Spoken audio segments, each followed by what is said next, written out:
Hey, this is the Jolleys, Dr. Willie Jolley and Dee Jolley. We want to ask you a question. Does absence or distance make your heart grow fonder, or does it make your heart wander? And so our topic is how to make a long-distance marriage work. And or relationship, because some of you will want to know that. Some of the principles are the same. But we want to talk about it because we experienced it. And that is one of the biggest questions we get. So we lived apart Yep. when we initially married and we had our son. Yeah. And when we were dating for a while, you lived in your parents and That's right. yeah. We had a long distance relationship the second half of our relationship before we got married. Yep. Yep. And you came down one weekend and we ended up married. We talked and then you went back home. I went back home without her. Okay. So we know of which we talk. And we want to talk about it because so many people are struggling with distance in their relationship. And so we're going to do How this. to make a long distance marriage work. That's right. So, first of all, we want to talk about this in real deal, tell the truth kind of situations that many people are struggling in their marriages because of distance. And they're saying, what do I do here? How do I keep it fresh? How do I keep it together when things are tough? We're in distance. And then work separates them. Sometimes work separates them. Yes. Sometimes family situations separate them. A lot of things happen. Our neighbors are separated because They're both in the military. they're both in the Army, both high-ranking officers in the Army. And she, the mother, with 3 children, was deployed to Afghanistan for a year. And so how did that work? We have to interview them. We're going to interview them because they need to be interviewed. Special When she gets back, circumstances. when she gets back, we'll interview them. Now, let's talk about you and some of your problems. We know as many of you are struggling with distance and with absenteeism in your marriage, and is impacting your marriage. And we've had a lot of people who've reached out to us after hearing us on radio or television or seeing this and saying, I've got a problem, I need some help. Well, for those who don't know, we're the authors of the book, Make Love, Make Money, Make It Last, 10 Secrets of Shaping a Great Marriage. We're going to tell you some of the things that we found were very impactful for us when we were dating and married and Living apart. So first of all, one of the things we recommend and we found that helped us tremendously was regular, constant communication. We talk just about every day, I would say. So communicate regularly. Yeah. But now when we were dating... Now what does that mean? Well, we It talked. doesn't necessarily mean text, because when we started, There was no text. There was no text. There were no cell phones. There was no email. You know, we've been married for going on 35 years, and all we had were phone calls and handwritten notes. And the mail. That's right, snail mail. And we used it, though, effectively so that we could stay together and stay on track. And we talked quite a bit. We talked about... several times a week. I would say several times a week. At least 7 times a week. When we And were you dating would now... surprise me. Now, when we got married, we talked every day. I talked to her every day.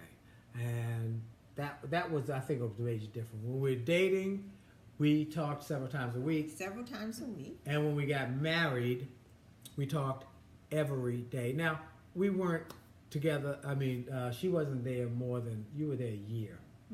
We were apart for a year after we were married. Yeah, because we had different schedules. She was working on her father's business. So that's one of the things we did was communicate regularly. We recommend you make a point to communicate regularly. Don't just rely on texting either.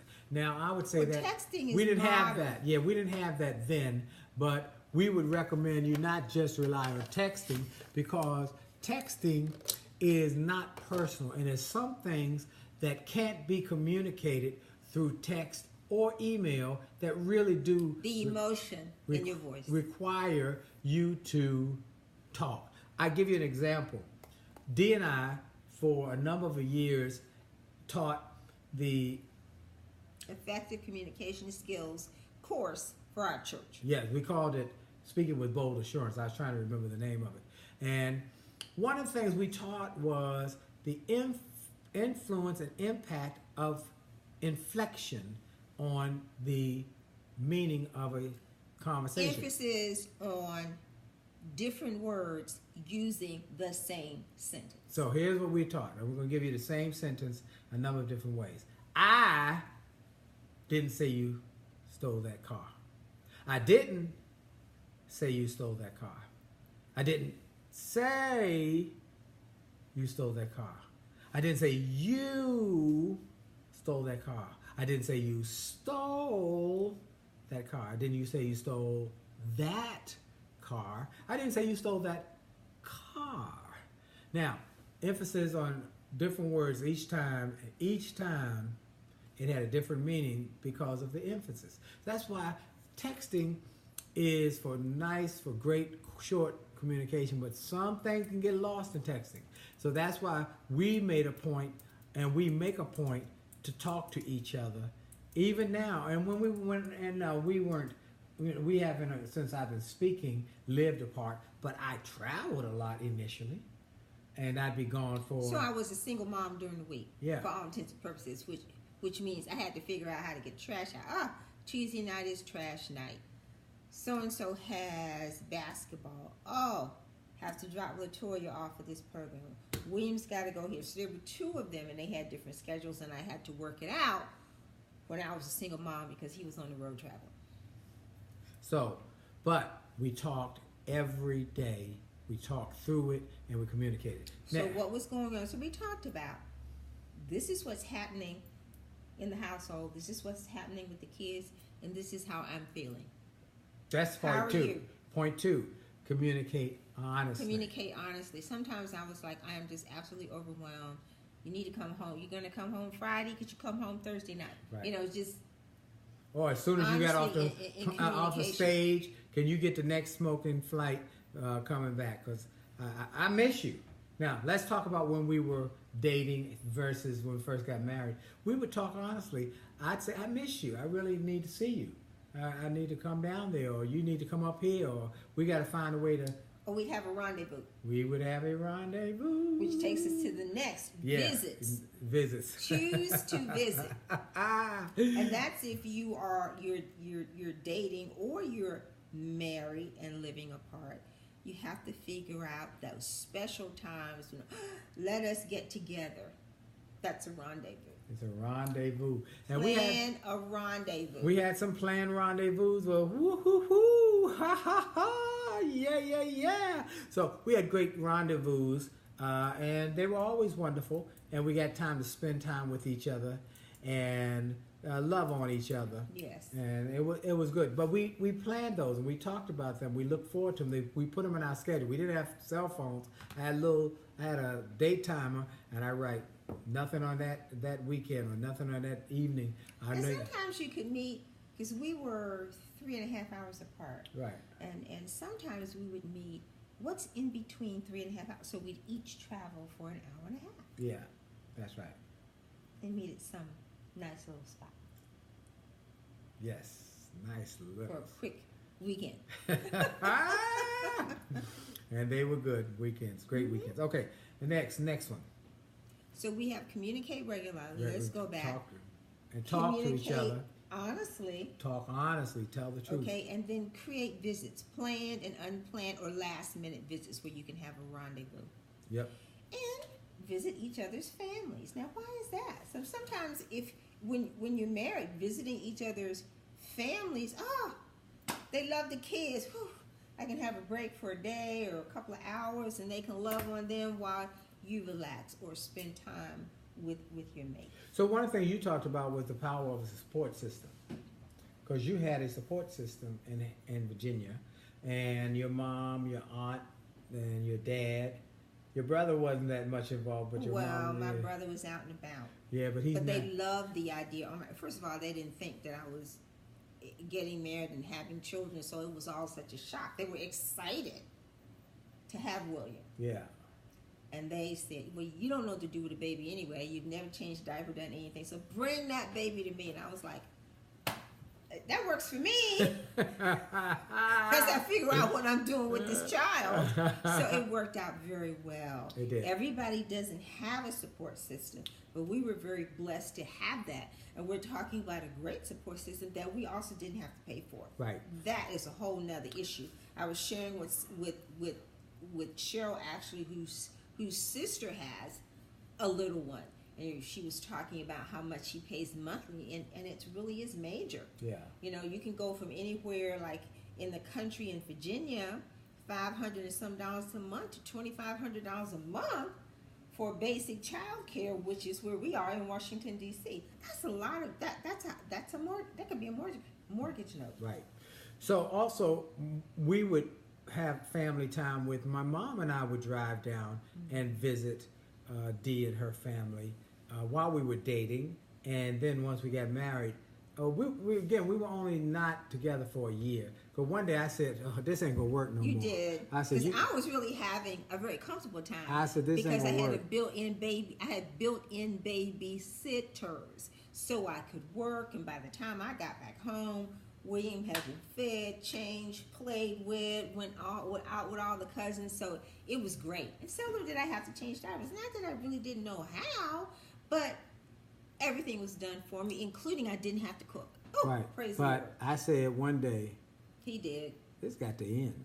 He did. This has got to end. I need my wife up here with me, with my son, and we needed it. Now, understand, we had two children, but my daughter lived with her mother in North Carolina until she was 10. Or 11, no. We got married. She was 11. Because when we got back together, DC, she came with us. Then she came and moved in with us also. That's right. So she was 10 when William was born. Mm-hmm. Right. And then after that year, she came and we had the full family. So we made a point. Mom and I would go visit when I was dating Dee. And then when we got married, of course, we took the whole family to different family situations and occasions and circumstances. But again, we made it work by being thoughtful to each other. I think that's one of the big lessons of being thoughtful. I think thoughtful and then flexible. I would say that. That's good. I like that. Thoughtful and flexible. We were thoughtful. We thought this through, and we talked about it, so we communicated, and then we were flexible. My schedule was such that I was a musician. I was singing. My schedule would change. I had to go to New York for something. I had to go to this place for something. I was doing recordings. I was doing jingles. I was trying to make enough money. You're trying to make the money. Because I wanted to get a house. Because remember, I made a promise. That's the next thing. I made a promise when she said, okay, I need you up here. She said, well, where are we going to go? I said, we're going to live in my mama's attic. Oh, my God. We're going to live in his mother's attic. We're going to live in my mama's attic. I was not excited about that. Oh, Lord, no. She was not excited about that. Not. And I said, we're going to live in my mama's attic. Because I don't want to get an apartment. I was like, we can get an apartment. Nope. And that was a wise decision on his part. Because you need to save so you can have something of your own. That's right. Save. And if you are renting an apartment because you want to have privacy, where is that money going? It's not going towards buying something that you own. Right. And I was adamant. I said, I want you to come. We're going to live in mama's attic. We're not going to rent because we need to save every penny. But I made her a promise. He did make a promise. I made her a promise. I said, I tell you what. You come here for, come up here. We live in my mama's attic. I promise you. We'll do it for 1 year. 1 year. And then I'll buy you a house. Had no idea how I was going to do it. But you must speak and call forth those things that be not as though they are, 1. And 2, you must make commitments and then keep your word. Very important. Very important. Keep your word. So, the thoughtful, hold on, let me finish the quote. 1 year from that promise, she moved in my mama's attic. 1 year to the day, moved into our house. Be thoughtful, be flexible, keep your word. Is there a better term for that? Keep your word. Be honest. Have integrity. I think keep your word is the best. Keep your word. Yeah, keep your word. Yes. We'll talk more as we come up with more things about how to keep a long distance marriage. Yep. How to make it work. Yep. So you have to. I like that. We didn't say that at first. Right. You have to be thoughtful. Right. You have to be flexible when the schedules don't quite mesh. And you have to keep your word if you made the promise. That's right. That's exactly right. Keep your word. And that's what I did. And over the years, I've done that consistently. Even if it was tough, I made a point to keep my word. So we kept our relationship going because, one, we were flexible, we communicated, we were honest with each other, we had visits with the other's family. Then what else did we do? Mm-hmm. And we set a date to date. In That's other right. words, we really did have like, special time over the phone with a regular physical phone, not a cell phone. But now I would say you could FaceTime. Because you need to see. We didn't have that then. But it's good to see each other's faces. Yeah, I think and setting a date to date by FaceTime is a powerful tool, and we recommend that for people who are long distance. FaceTiming each other, talking to each other, making that a priority. If you're in other countries, use WhatsApp. There are other tools, Zoom maybe. But whatever it is that you make a date to date, even if you're dating long distance. And we made a date to do that. Now, when we were living different places, we didn't know the power or the impact of a weekly date night. Because that didn't happen until we got together, and then we got those first couple years. Until we were married and realized that we had issues. We had and how do you talk about your issues if he's on a plane somewhere and I'm trying to keep up with the homework? I was working on Capitol Hill part of that time, picking up the kids from school and or daycare. How do you communicate the frustrations and how does that all work? Right. So we stumbled into, or did somebody tell us that? Was one of the mentors that you need to have time alone? A date night. So make sure you have a date night, and we does not require money. We want to say this over and over again because this is one of the things that we really press people. Yesterday, we were at a church in Baltimore. Willie was speaking at a church in Baltimore. Messiah Community Church in Baltimore. Shout out to y'all. And we had a great time talking about. And that question came up. Vision casting. As we vision were casting. Okay. As we were discussing our book and people were buying our resources. Well, how do you have a date night? I don't have any money to have a date night. There's no more money in the budget after for another, a date after night. another. I always ask, they say, I'm married, and how long you been married? 2 years, 8 years, 10 years. Do you have a date night? Nah, we try every, once a month. No. We don't have the money.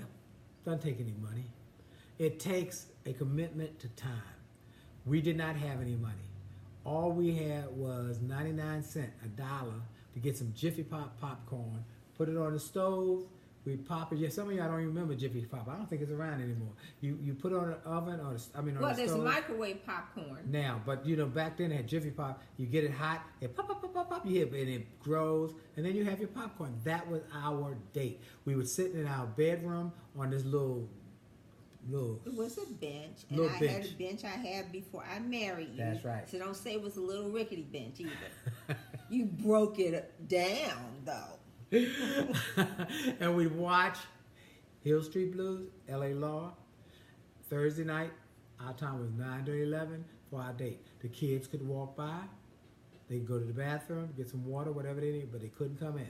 And they could talk to us. We're having a date. We're having our date. This is time for us to be alone so we can cuddle. And they were like, ugh. And then, and what we had a rule. We couldn't talk about the kids or the bills. Because before we got married, we didn't talk about the kids nor the bills when we were dating. So we wouldn't talk about the kids or the bills during our date time. We would talk about them off date time. Because we do have to talk about finances. We do have to talk about the money and the kids, but not during the date time. Because the kids will suck up every ounce and specter of air that you have. They just take everything. So Date your mate. Time. Date your mate. It is about keeping the romance alive. Chapter number 9. Remembering why you're together, while you're in this relationship in the first place, and Yeah. how wonderful it is. Chapter number 9 out of the book. Read it. That's where you'll hear about the power of the date night. And then for communicating, long distance or anyway, because most marriages break out for some form of communication, either sex or money, that deals with communication. Chapter 4. So chapter 4 or chapter 9, I want you to review and look at. Next. Okay. Never make assumptions. You're not sure about something, call and ask, or text and then call and ask.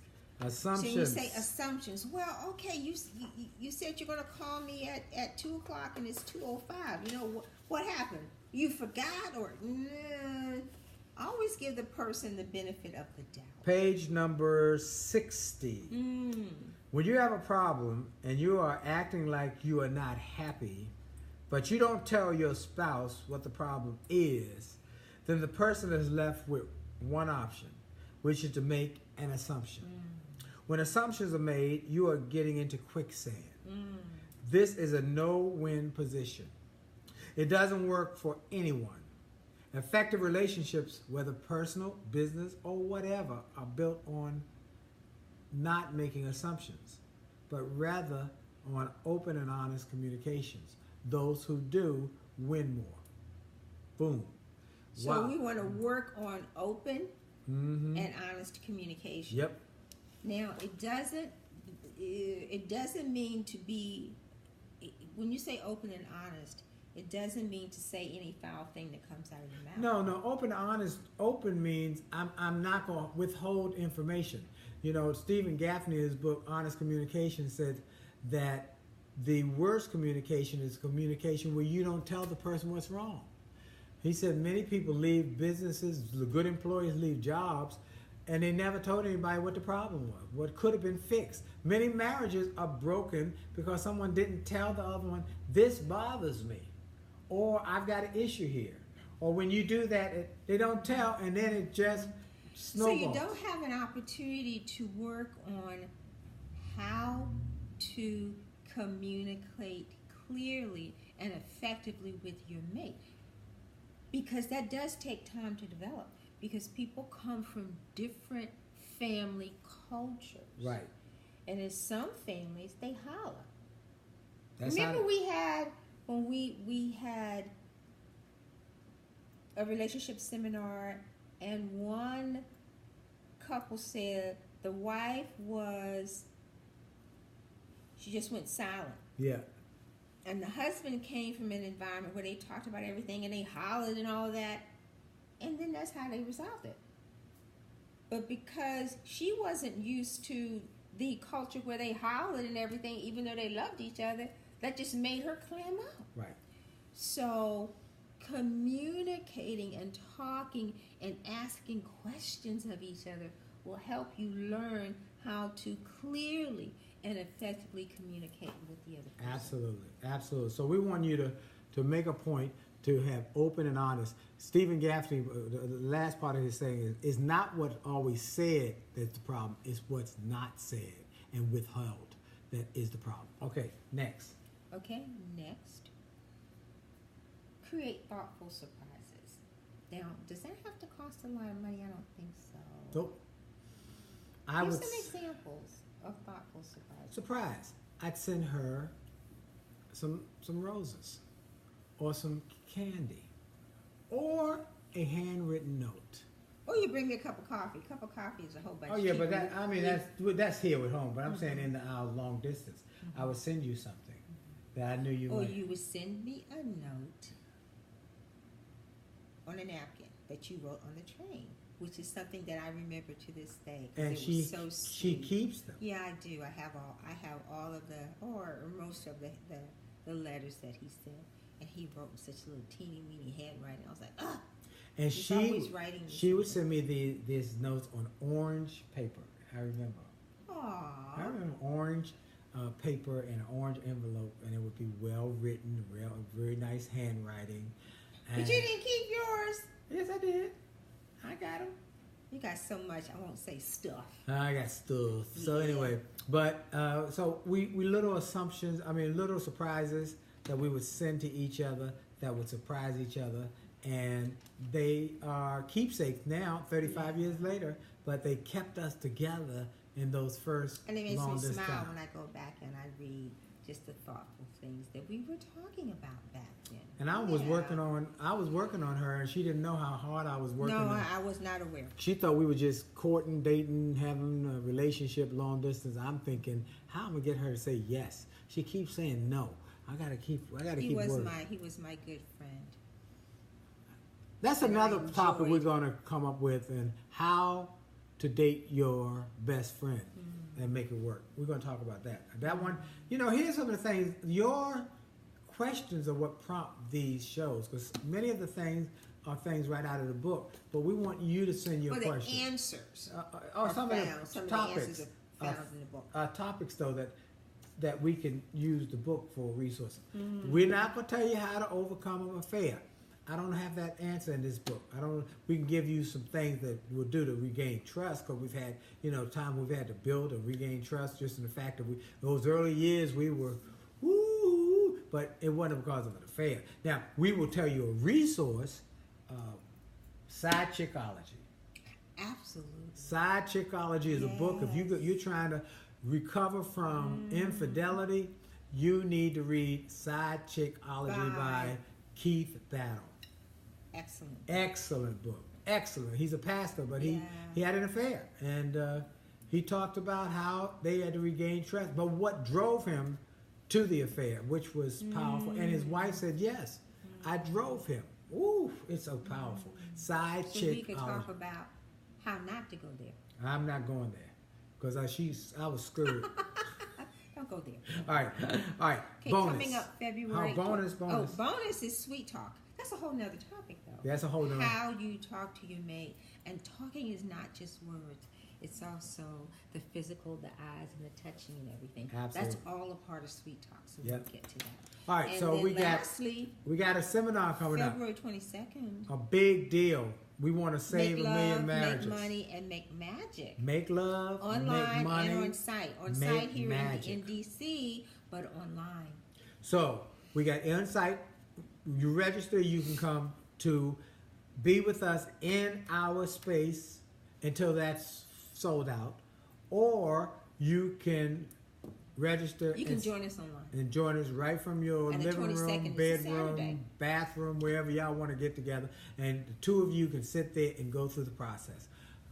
It's going to be amazing. And we want to save marriages in this month of February, that is Valentine's month. Romance month. So you should be planning something. Well, you should have something regularly. Right. Something special for Valentine's. So jollymarriage.com/magic to register.